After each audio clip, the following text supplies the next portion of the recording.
साथियों नमस्कार। रीट मेंस भर्ती परीक्षा L1 का परिणाम घोषित हुआ और परिणाम घोषित होने के बाद उसकी कट ऑफ का भी पता चला कि आखिर रीट मेंस भर्ती परीक्षा की कट ऑफ कितनी गई। तो साथियों इस बार रीट मेंस भर्ती परीक्षा L1 की कट ऑफ है वो कोई ज़्यादा कट ऑफ नहीं गई, बल्कि लगभग सही यानी जितना उसको जाना चाहिए था उस हिसाब से ही कट ऑफ गई, बल्कि अनुमान और यूट्यूब चैनल इत्यादि के माध्यम से तो कुछ कम ही कट ऑफ गई है। तो साथियों उसके बाद पूरे सोशल मीडिया पर और सारे विद्यार्थियों का आखिर एक ही जवाब सामने आ रहा है कि आखिर L2 का परिणाम और L2 की कट ऑफ क्या रहने वाली है विभिन्न विषयों की।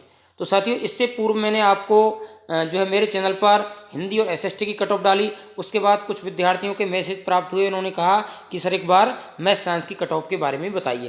तो देखिए साथियों यहाँ पर मैं आपको जो है मैथ साइंस की कट ऑफ के बारे में बताऊंगा। मैथ साइंस की कट ऑफ को जानने से पूर्व थोड़ा सा सबसे पहले जान लेते हैं कि मैथ साइंस में आखिर स्टूडेंट की संख्या कितनी रही। तो देखिए साथियों 1,00,000 और लगभग 93,000 जो है स्टूडेंट आपके मैथ साइंस में आवेदन किया था। और उसके बाद में अगर बात पोस्टों की करें तो आपकी पोस्ट की बात करें तो आपकी मैथ साइंस में साथियों लगभग 7,500 7500 पोस्ट थी।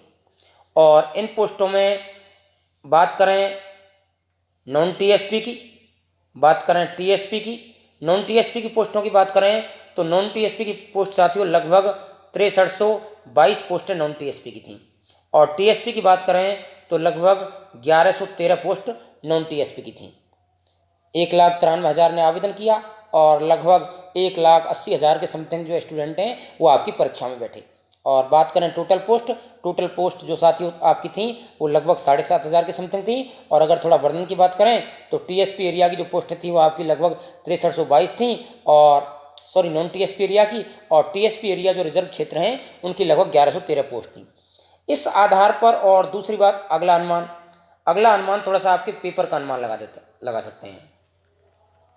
थोड़ा सा आपके पेपर का अनुमान लगा देते हैं कि आपका जो पेपर था आखिर आपके पेपर का लेवल कैसा था। पेपर की बात कर लेते हैं। तो साथियों आपका जो मैथ साइंस का पेपर था, आपके मैथ साइंस के पेपर का जो लेवल था साथियों वो मैथ साइंस के पेपर का लेवल अच्छा था, यानी मॉडरेट टू हार्ड था। आपके मैथ साइंस के पेपर को सरल नहीं कहा जा सकता, यानी जितनी भी और एग्जाम हुई हैं उन एग्जामों में या तो एसएसटी का पेपर और इसके बाद में मैथ साइंस का पेपर, बाकी और पेपर तो लगभग अपने हिसाब से ही थे, ऐसे ज़्यादा टफ नहीं कहा जा सकता, ठीक थे। लेकिन मैथ साइंस का पेपर अच्छा था और इसके बाद में जो है एसएसटी का पेपर भी अच्छा था। ये दोनों पेपर अच्छे थे। अब बात कर लेते हैं कि आप जब आपका पेपर यानी L1 की बात करें, यहाँ पर थोड़ा सा एक आइडिया दे देता हूँ मैं। L1 की बात करें, L1 की जो आपकी कट ऑफ गई है साथियों उस कट ऑफ से भी और आपके जो L2 मैथ साइंस की जो कट ऑफ है उससे भी कम जाएगी, उससे भी कम रहने वाली है। क्योंकि L1 की स्थिति ये थी साथियों, L1 की कहानी थोड़ी अलग तरीका की है। L1 की पोस्टों की बात करें तो उसमें लगभग 21,000 पोस्ट है L1 में, और वहाँ पर थोड़ा सा स्टैंडर्ड भी हालांकि ठीक था लेकिन इतना नहीं कहा जा सकता। L2 की बात करें तो यहाँ पर पोस्टों के बारे में पहले बता दिया कि लगभग आपकी जो है 7,500 पोस्ट हैं साथियों, और इसके बाद में आपका पेपर का लेवल अच्छा है। दूसरी कहानी क्या बनती है साथियों कि आपका जो मैथ साइंस है उस मैथ साइंस में अगर स्टूडेंटों की बात करें तो स्टूडेंटों का जो है लेवल भी अच्छा होता है साथियों। सारे स्टूडेंट जो है मैथ और साइंस फील्ड से होते हैं, तो थोड़ा सा सबके बीच में जो कंपटीशन है वो कंपटीशन भी अच्छा रहता है। दूसरी बात एक और चीज़ें निकल के आ रही हैं, यहाँ कर्मचारी चयन बोर्ड की बात करते हैं साथियों। कर्मचारी जो चयन बोर्ड है उस चयन बोर्ड की अगर बात करते हैं साथियों तो उसकी स्थिति यह है कि लगभग आपने L1 में देखा होगा, L1 में 5 क्वेश्चनों को डिलीट कर दिया। और इसके बाद में जब फाइनल आंसर की जब कल रात जब फाइनल आंसर की तो इससे पूर्व में डाल दी, कल जब स्कोर कार्ड डाले तब कैंडिडेट को पता चला कि 5 क्वेश्चन डिलीट, इसके अलावा लगभग 3 से 4 क्वेश्चन के क्या है आंसर चेंज कर दिए।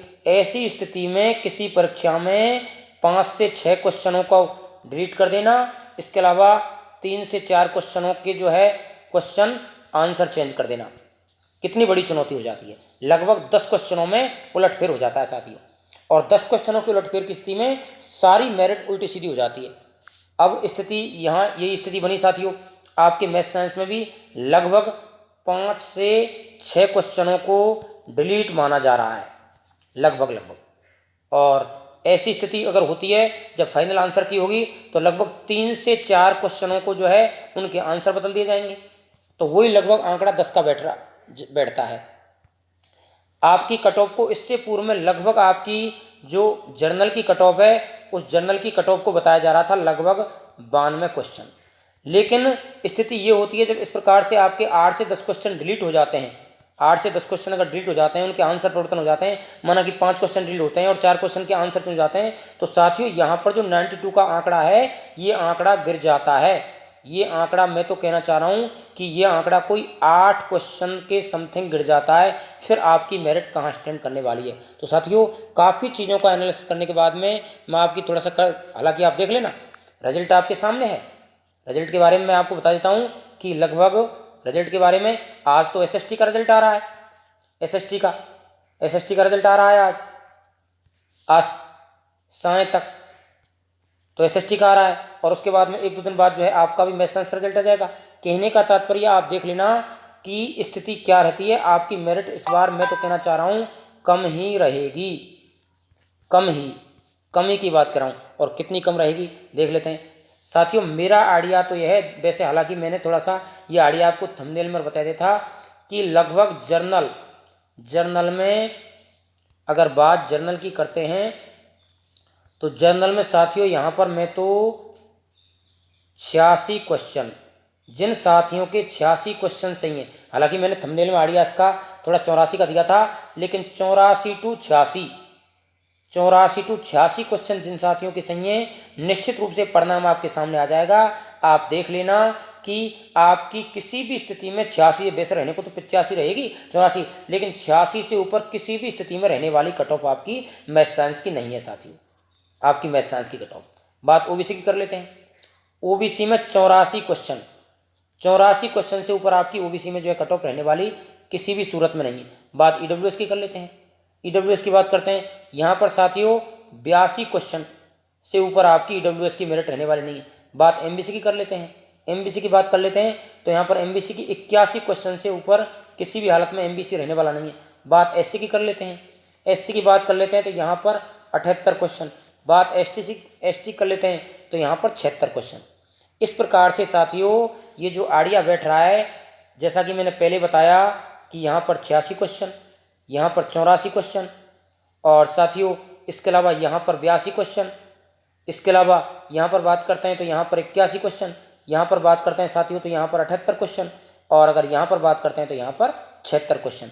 इस प्रकार से ये जो आपकी मेरिट है, इस मेरिट का ये आंकड़ा रहने वाला है साथियों।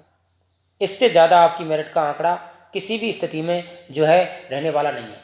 यानी मैं तो कहना चाहूँगा कि लगभग 170 अंक आपका जर्नल में बिल्कुल इतनी मेरिट जाएगी, इससे ऊपर मेरिट जाने वाली नहीं है साथियों।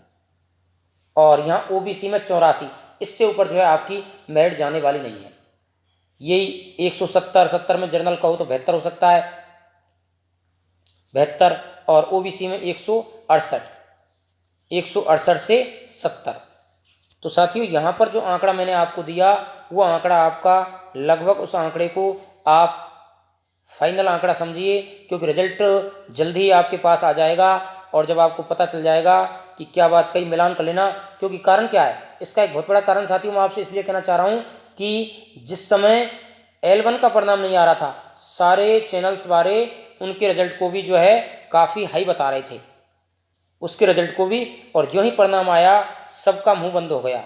यहाँ 172 अंक की बात कर रहा था, और ओबीसी में जो है साथियों अपना ओबीसी में 168 से और 70 क्वेश्चन, इससे ज़्यादा मेरिट, यानी आप ये मान लीजिए जर्नल में 86 क्वेश्चन, ओबीसी में 84, इससे ज़्यादा साथियों आपकी मेरिट किसी भी स्थिति में रहने वाली नहीं है। तो साथियों मेरे द्वारा आपको बताया हुआ आपके क्वेश्चंस का, आपकी मेरिट का अनुमान कैसा लगा? अगर अनुमान अच्छा लगा चैनल को सब्सक्राइब कीजिए, वीडियो को शेयर कीजिए। धन्यवाद दोस्तों।